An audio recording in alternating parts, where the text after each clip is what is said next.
Hello, my loves.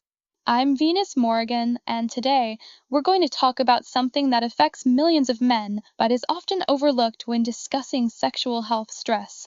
We all experience it, we all carry it in different ways, and yet very few people truly understand how deeply it impacts male sexuality. There's this idea that men are supposed to separate their emotions from their physical responses, that stress, anxiety, and pressure shouldn't interfere with libido, performance, or pleasure. But the reality is, your body and mind are intricately connected. Stress doesn't just stay in your head, it seeps into every part of you, influencing your energy, your hormones, your confidence, and yes, your ability to experience desire and pleasure. Before we begin, take a moment to like this video and subscribe to the channel. Your support means the world to me and helps us continue these important conversations. And now, let's dive into the truth about stress and male sexuality. Stress is often described as something external, work deadlines, financial worries, responsibilities piling up.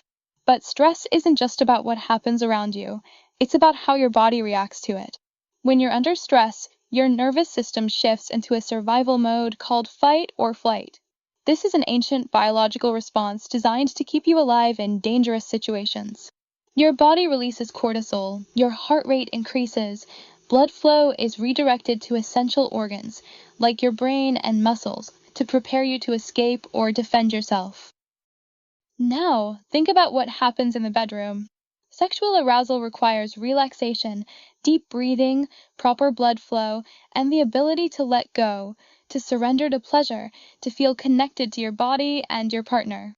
But if your nervous system is stuck in survival mode, your body is prioritizing one thing, survival. And in a state of survival, arousal and desire take a back seat. This is why chronic stress can lead to low libido, weaker erections, and difficulty reaching orgasm. It's not about masculinity, it's not about attraction, it's about biology. When cortisol is high, testosterone, your key hormone for sexual function, tends to drop. And when testosterone is low, desire, energy, and even confidence can start to waver. But stress doesn't just impact you physically, it affects how you feel about yourself. It can make you doubt your own body, your own performance, your own ability to satisfy a partner. And the worst part? The more you stress about it, the worse it gets. It becomes a cycle. Worry leads to performance anxiety leads to more stress, and before you know it, the simple act of intimacy feels like pressure instead of pleasure. And then, there's the emotional side of stress. When your mind is overwhelmed with work, financial struggles, or personal conflicts, it's hard to be present in the moment. You might find yourself feeling distant, disconnected, or even numb. And when you're emotionally drained, it's natural for your sexual desire to fade. This doesn't mean you love your partner any less. It doesn't mean something is wrong with you. It just means your body is responding to the weight of what you're carrying. So, what can you do? How do you break free from stress and reclaim your sexuality? The first step is understanding that stress is not a weakness. It's not something to push through or ignore. The key is to work with your body, not against it. One of the most effective ways to counteract stress is deep breathing. When you're anxious, your breathing becomes shallow, your muscles tense up, and your nervous system stays in high alert. But by slowing down your breath, breathing deeply into your diaphragm, inhaling for 4 counts, holding for 4, exhaling for 6, you send a signal to your body that it's safe to relax. And when your body relaxes, your arousal system can function the way it's meant to. Another powerful tool is movement. Physical activity helps regulate cortisol, boosts endorphins, and improves circulation, all of which contribute to stronger, more consistent sexual function. And I'm not just talking about intense workouts. Even something as simple as a walk, stretching, or yoga can help bring your body back into balance. And then there's sleep. If you're not getting enough rest, your cortisol levels remain high and your testosterone stays low.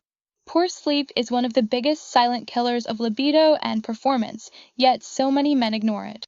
Prioritizing deep, quality sleep can do more for your sexual health than you realize. But perhaps the most important factor is self-compassion. The way you talk to yourself matters. If you constantly criticize yourself, if you let stress convince you that you're failing, your mind will believe it. But if you approach yourself with patience, with kindness, with the understanding that your body is doing its best, you'll start to see a shift, not just in your sexuality, but in your overall well-being. And of course, if stress feels overwhelming, seeking support, whether through therapy, meditation, or even talking openly with a trusted partner, can make all the difference. There is nothing weak about asking for help. True strength comes from recognizing when you need support and taking action to create a healthier, happier life. So, my love, I want you to take a deep breath and remember this. Your worth is not defined by your performance, by your libido, or by how stress affects you. You are human. You are allowed to feel, to rest, to reset.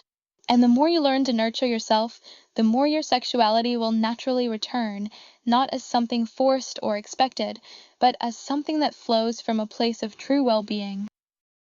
I hope this conversation has given you clarity, comfort, and a new way to look at stress and its impact on male sexuality.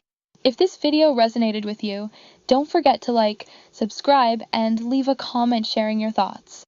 I love hearing from you, and every time we open up these discussions, we create space for healing, understanding, and deeper intimacy.